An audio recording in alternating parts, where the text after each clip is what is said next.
Welcome to the Cybersecurity TLDR show, where we save you time by providing you the too long didn't read summary of cybersecurity topics and news. You can find us on YouTube through video and all the popular podcasting platforms for audio on the go. Now let's get over to your host, John Good. Welcome. I am your host, John Good, and this is where we're going to do the threat intel briefing for the week of August 28th, 2022 through September 3rd of 2022. If you're watching on YouTube, I appreciate it. Make sure to like, comment, and subscribe. Let me know how you're enjoying it. If you think there's anything that we can do better. If you have any thoughts on any of the articles or anything that we cover in this episode. Reminder, we are on all the popular podcasting platforms. So if you're listening on there, make sure to subscribe as well and leave us a review. Again, let me know how we're doing. Let me know if there's things that you want to see that we're not doing. And if you have any overall thoughts on the articles and things that we cover. Also, check out the description.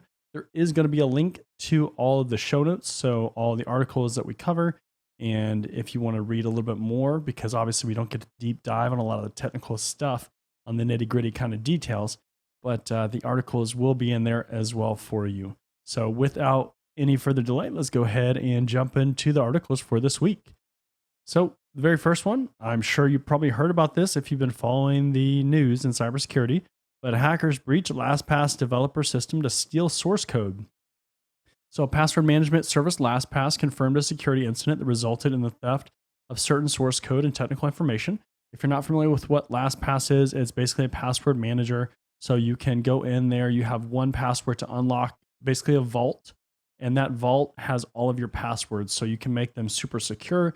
And you don't have to remember these 15, 20, 30 digit long or character long passwords, and it will just automatically fill those in. So that's what LastPass is.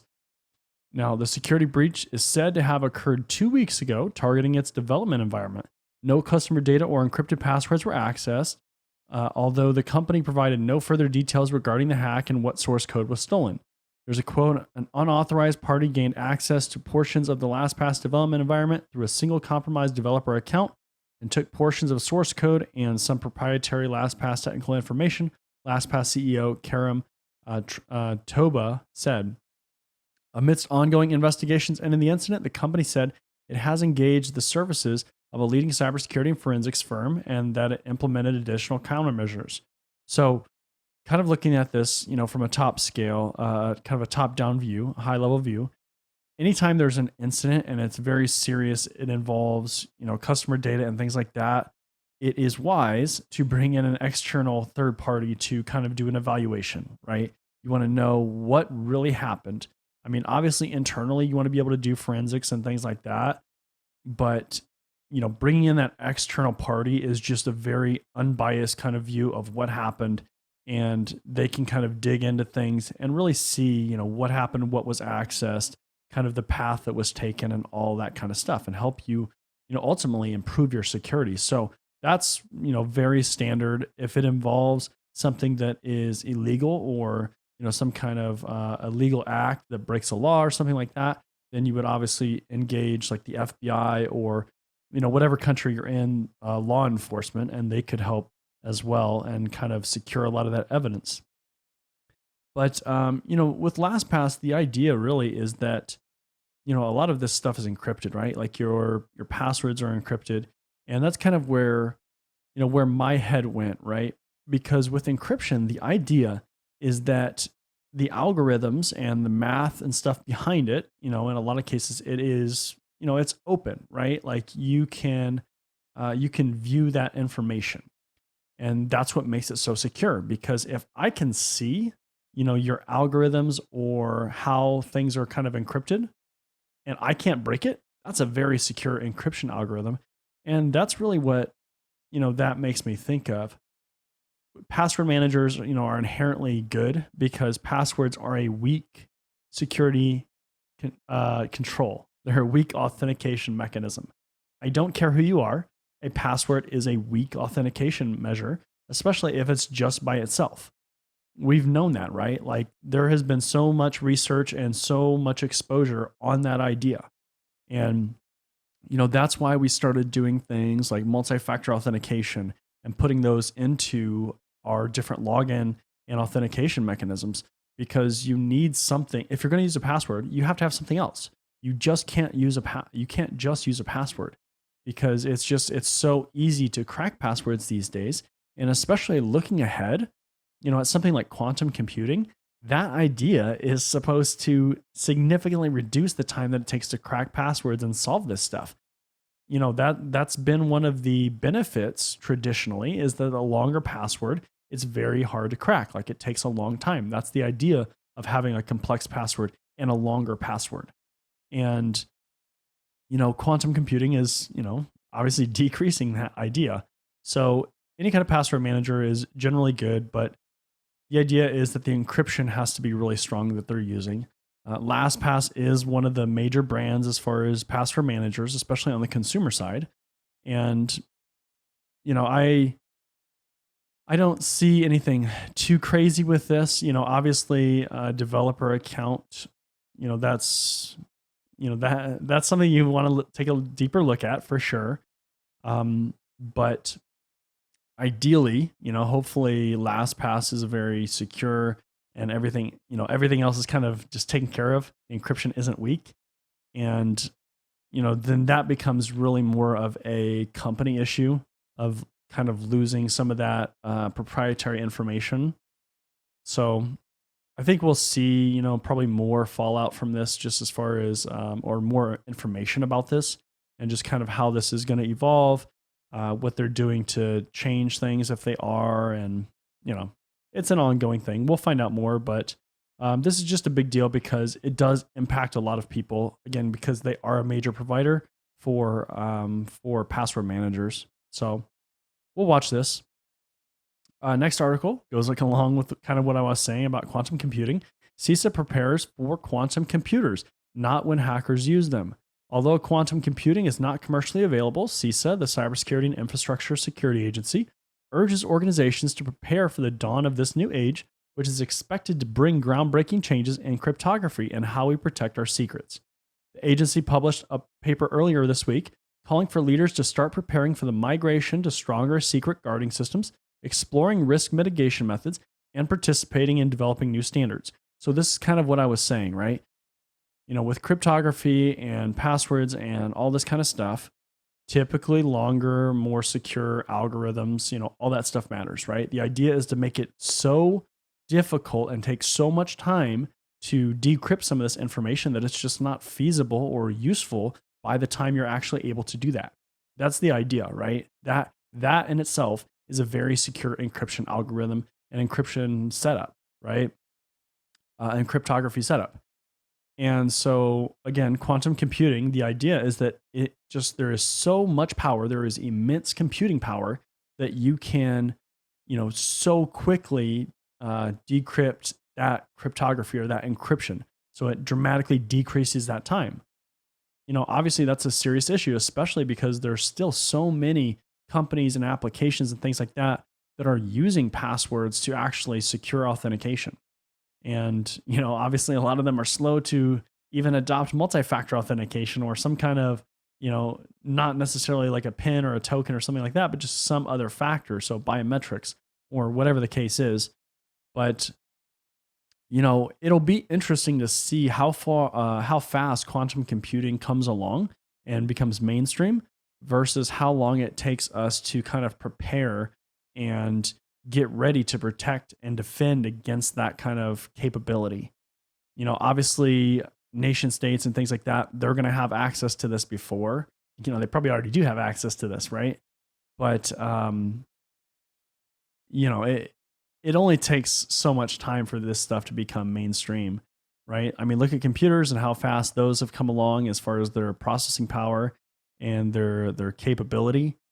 And, it can go very quick. Technology moves very, very fast right now. So that'll be another interesting thing to watch. My guess is 5, 10 years, 20 years. I don't know exactly where that is going to come into play, but it's not going to probably be like next year, right? Or in 6 months. It's going to take probably a little bit of time, but, and especially to get it mainstream, it's going to take, it's not going to be days, right? Like, it's going to take a little bit of time. But definitely an interesting area to kind of track, right? Next article, California AG looks ahead to other data privacy violations after $1.2 million fine for a Sephora fine. California's Attorney General Rob Bonta is already looking ahead to the next potential violations of the California Consumer Privacy Act, the CCPA, after issuing the state's first fine of $1.2 million to Paris-based makeup giant Sephora this week. While announcing the fine, which was part of a settlement with Sephora to resolve allegations for the company violated the CCPA, Bonta said that he also sent notices to a number of businesses due to alleged non-compliance when it comes to processing consumer opt-out requests. So if you don't live in the US, the US is kind of slow as far as like privacy regulations, especially when we compare us to like Europe, right? Europe is much more on top of the game as far as protecting consumer privacy. Typically in the US, where a lot of companies are like, oh yeah, just like give us this piece of information and then give us this piece of information. And then we kind of just gather a ton of it. And, traditionally there hasn't been a ton of protection on a lot of that information, which is kind of why we find ourselves in the situation that we're in. But, what we're starting to see is a lot of states in the US are starting to kind of create their own privacy regulations. And that's obviously very interesting. We don't have a ton of federal regulations, so by the nation government, the U.S. government. But let's see what else does it say. Bonta's office did not respond to requests about which companies were issued the notices, but said that a statement that businesses have 30 days to rectify the violations or face a similar fate similar to Sephora. The violations center around the processing of consumer requests made through global privacy controls that allow people to opt out of all online sales in one click. Many businesses attempt to get around this by making users click on opt-out links each time they visit a website. So basically the idea here is that if I go to a website, and I'm assuming this probably has to be tracked to an account with, a cookie and stuff like that.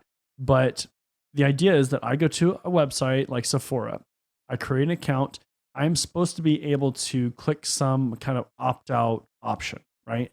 And then it should save that to my account and link it. So every time I come there, I'm not getting tracked, right? I've opted out of everything. But the issue here is that these companies are they are not storing that identifier, right? Like that setting, that value. And so when you come back, you have to do it again, or you're just opted in automatically, right? Like I guess that's what it sounds like is happening, and probably is happening with a lot of companies and a lot of places, businesses, things like that, because, again, in the US especially, we're not the best at privacy for sure. And this is an international company, right? This isn't just a US based company, but same kind of idea. But obviously, if you're going to a website and you click that I want to opt out, you expect to permanently be opted out, right? You don't want to have to do it every time. And that's just, that I would almost rather a company not give that option at all, right? Like it's kind of a deceitful practice, honestly. Like if you're going to tell a customer that they're going to do this and then they're completely opted out, but then they're not really when they come back, to me, that is very deceiving. And I don't think that is acting in good faith for that customer, because it's come on, really. But, companies do it, and I'm sure they're not the only ones that do that specific thing. But, obviously this attorney general is going after people. 1.2 million. I mean, that's probably for a company like Sephora, like makeup and stuff like that. It's probably not that much, right? Like it's probably a very small amount of their annual revenue, but still it's a step in the right direction, right? You're going to start going after people for non-compliance, and then you just have to be very consistent and very consistent and persistent, right? Like you have to keep going after them, and you have to consistently find them and penalize them. So I think that'll be another interesting area, just kind of how all this plays out, because again, lots of states are kind of creating their own regulations and stuff. And it definitely will be interesting to kind of watch that. Microsoft nation state Iranian hackers exploit Log4Shell against Israel.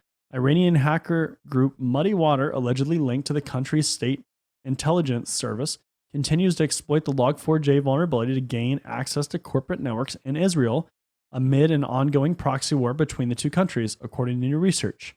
Muddy Water's new attack, detected by Microsoft in late July, is another example of state-sponsored operations exploiting Log4Shell, a vulnerability in the Java library Log4j, used to add logging capabilities to web and desktop applications.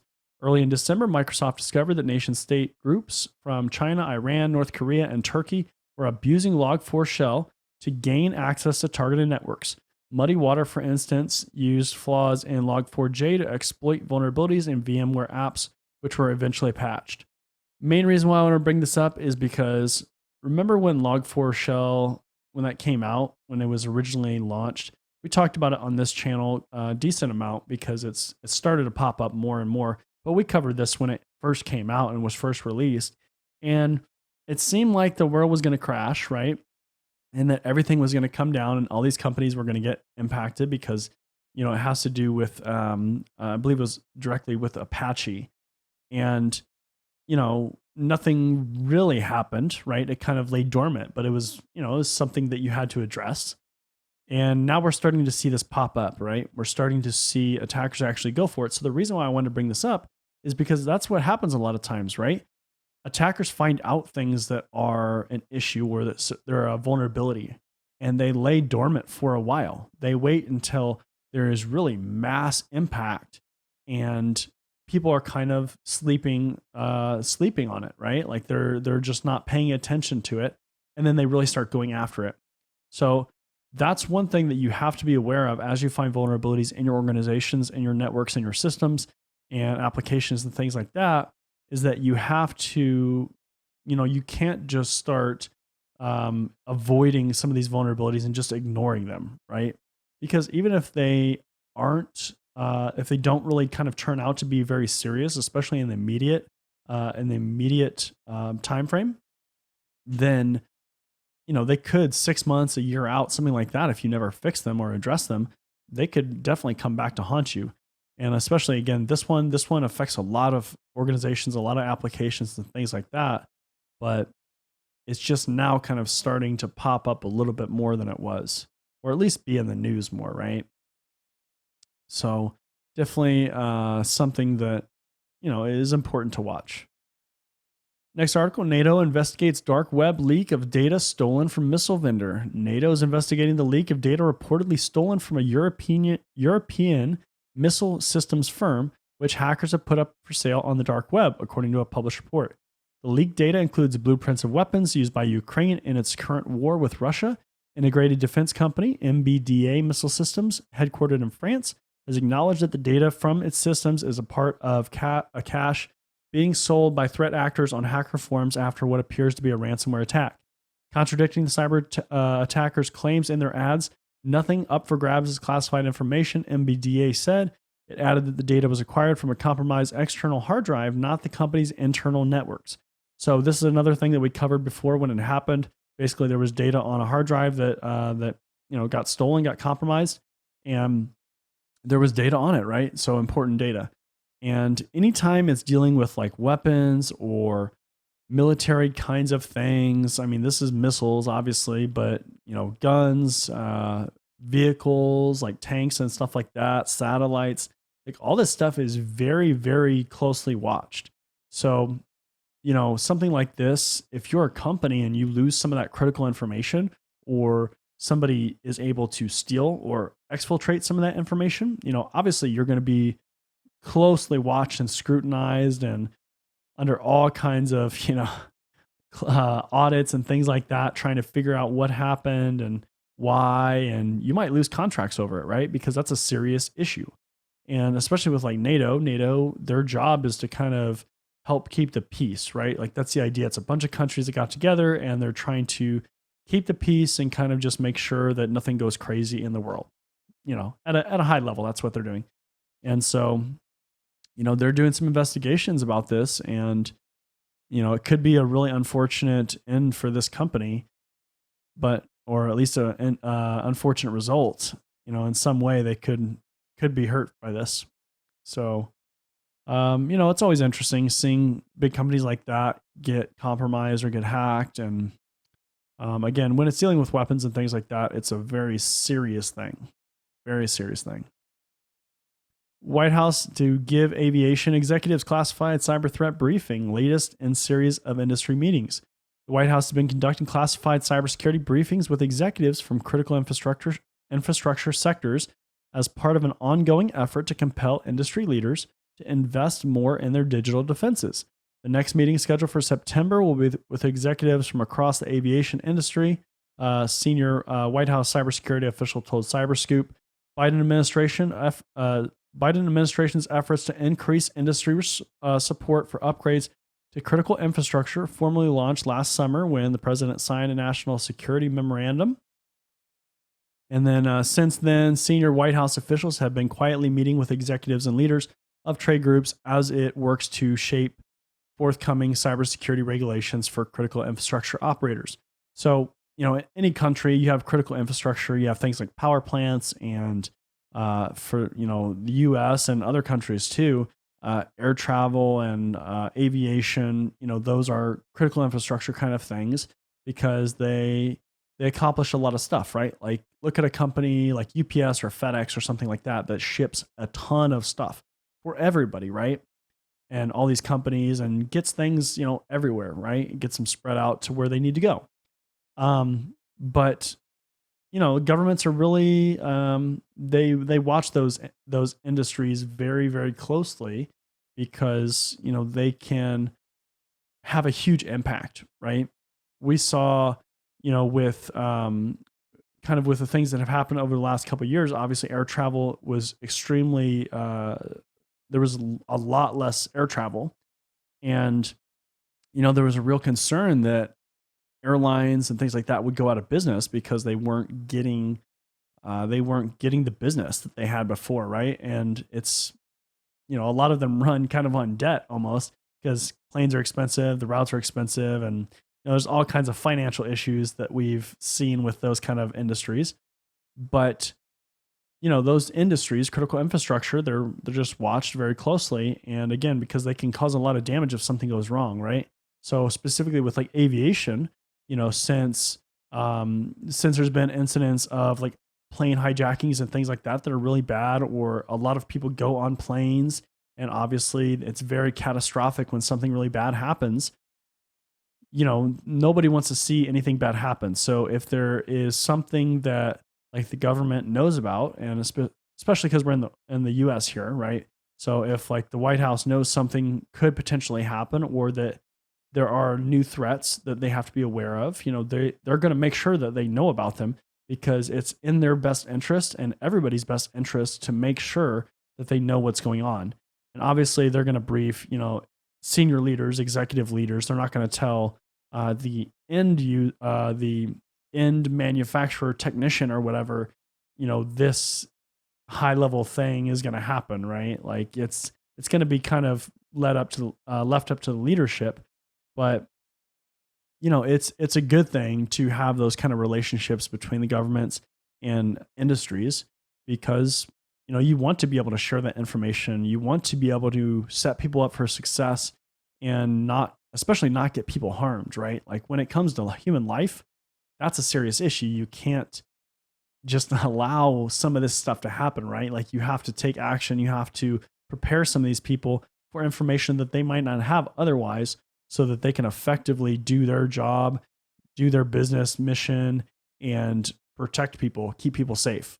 So it's interesting to see that specifically with airlines, because obviously airlines have been around for a while. So I don't necessarily know specifically why aviation right now is being talked about. Obviously cyber threats, right? Because planes, you don't want a hacker to take over a plane system because there's all kinds of bad things that can happen, or even like systems at like airports and like the towers and stuff like that. All that stuff is a serious issue. So definitely interesting to see. Pirate sites banned in Austria took down Cloudflare's CDN by mistake. Excessive and indiscriminate blocking is underway in Austria, with internet service providers, ISPs, complying to a court order to block pirate sites, causing significant collateral damage. The legal case was launched by the copyright organization LSG, and I'm not going to even try to pronounce this. Check out the article if you want to see the name. I don't know German, so I don't know how to say this. Which convinced an Austrian court to block 14 websites for copyright law violations. Problem arising from this measure is that the bans also extended to specific IP addresses belonging to Cloudflare servers that support many other sites that don't violate copyright laws. Now, the next article, kind of similar and kind of linked to this, Cloudflare probably won't terminate services for despicable sites. Cloudflare said on Wednesday that it's not likely to terminate services for controversial customers in the future, following online protests asking the company to stop providing services to a site linked to hate and harassment. One of Cloudflare's popular security services is anti-DDoS protection, which blocks attempts to flood a website with traffic in order to knock it offline. With Cloudflare's service, it's unlikely that Kiwi Farms, a site with a long history of harassment and is blamed for several suicides, would be able to stay online. So basically, overall, kind of the idea here is that specifically with the first article, you have Austrian government trying to kind of shut down different sites, different IPs, and things like that.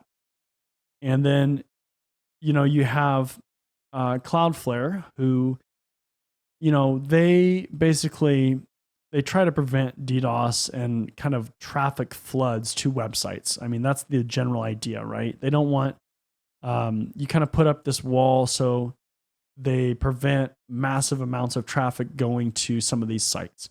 We've seen services like this, and specifically Cloudflare too, block a lot of these heavy traffic load attacks that have tried to be launched against, various targets, various websites.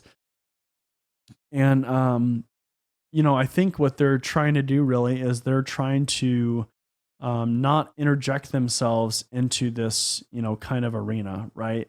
They're just simply offering kind of this service that it really helps, prevent websites from being taken down, right? Like they don't want to get into the business of, trying to regulate or censor the internet. And I get that part, right? Because that's one thing that like social media is really, really getting hammered hard on right now, is being responsible for actually censoring or preventing certain content from getting onto their platforms. And although it's different, it's similar, right? Because now the social media platforms like Facebook and Instagram and Twitter and stuff like that, they're kind of getting into that arena and kind of getting on the hook for having to actually try to figure out a way to censor this stuff. That's a huge job, right? That's a massive job. But the difference is they're actually storing this information on their servers and in their in their storage buckets or whatever they're using, right? Cloudflare isn't even storing this information, right? They're just there offering kind of this basic doorbell service, right? They're kind of like that's a good comparison, I think. They're kind of like the doorbell, right? Like you have to go through them and they make sure you're not trying to overload a system, and then they just kind of pass on the traffic or direct you where you need to go. So I think that will be interesting to kind of see how that plays out, because Cloudflare actually, they have a ton of customers. They are a major player in that space.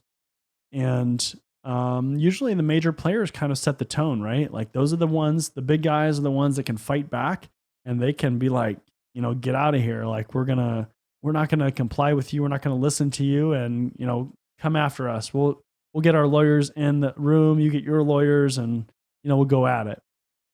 So I think that's going to be an interesting thing in general, because there's really this, this overall sentiment to try to censor the internet or clean it up, I guess, is a little bit more accurate way of how it's being described, because a lot of people are getting, agitated and irritated with the kind of content that's out there, because obviously the internet over the years has been kind of a wild wild west kind of setup. So you can just, put whatever up and, do whatever you want to do, right? Like that's been the idea. And now we're seeing things where, people are getting offended, and people are trying to take action to get websites down and certain content down. And, well, this platform is censoring me, so we're going to go after them. Or this platform isn't censoring this kind of content, so we're going to go after them because they're not doing their job.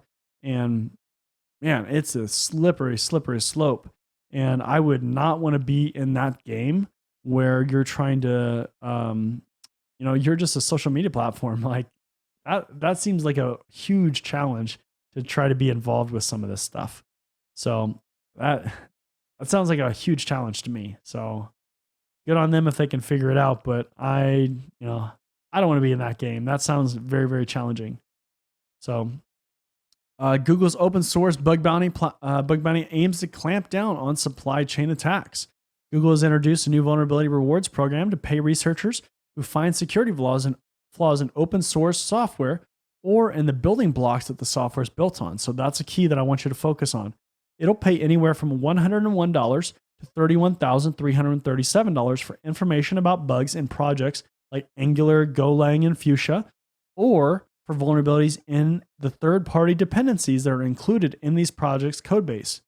While it's important for Google to fix bugs on its own projects, the most interesting part about this is the third-party dependencies. So I agree, right? So if you don't know what a bug bounty program is, basically it's this idea that a company will outsource finding vulnerabilities and bugs and things like that in their code base, in their products, whatever, right? And then they pay researchers or people who want to spend time doing this for their efforts, right? Like if they find something, they will pay you. And this can be a really lucrative area of cybersecurity and just, tech in general, is finding bugs, because if you get good at it, you can make a ton of money. Obviously, there's a small crowd that do amazing in this area, but there's people that, get $1,000 here, $1,000 there, $500, whatever. Like they make, some extra money on the side doing this. And if you're in cybersecurity or looking to get in cybersecurity, this is a great way to kind of get your feet wet and really contribute to the community and companies that could potentially hire you. So keep that in mind. But, typically it's about their product, right? Their product, their service, whoever the company is that has the platform or the program, the bug bounty program. And in this case, Google also wants you to look for interactions and issues with these third-party kind of things. That's usually not the case, right? Like that's usually not where the focus is. And so this is really interesting. And obviously, they're using third-party libraries and whatever, right? Like dependencies. But it's interesting to see that. And I wonder why that is. Maybe they're going to take that and try to use that as part of their business model or something. I don't know. But I mean, it's interesting. It's cool. It's a cool idea. I think that's a good idea, because if you're going to incorporate other software, that kind of starts getting into supply chain issues, right? And that can definitely help Google, because if you're going to implement or use some other library or dependency from somebody else, some piece, then I think it makes a lot of sense to allow people to test that, because then that can help you kind of shore up your supply chain issues that you might have that you might not know about, right? And that's kind of another check on your supplier. So that's a good thing, because it's pretty challenging to to audit third parties directly, right? But if I or one of my researchers or somebody from a bug bounty program that I'm hosting can go in there and find issues, that's useful to me as a company, as somebody who is using other parts of a supply chain, and as a cybersecurity person, right? As a professional, that is just useful in my daily job. So kudos to them. I actually think that's a really good idea. And, I want to see how that kind of plays out. Maybe other companies will start doing that too. I think especially if it's successful, I think we'll start seeing that, but it's definitely kind of a newer idea, at least as of right now. So that is the last article for this week. Again, want to thank you for joining me. This is your threat intel briefing for August 28th, 2022 through September 3rd, 2022. I'm your host, John Good. If you're watching on YouTube, make sure to leave us a like, comment, and subscribe. Let us know if you enjoyed it, if you want to see something different, if you want to see other kind of content on the channel as well. All that stuff matters. Let me know.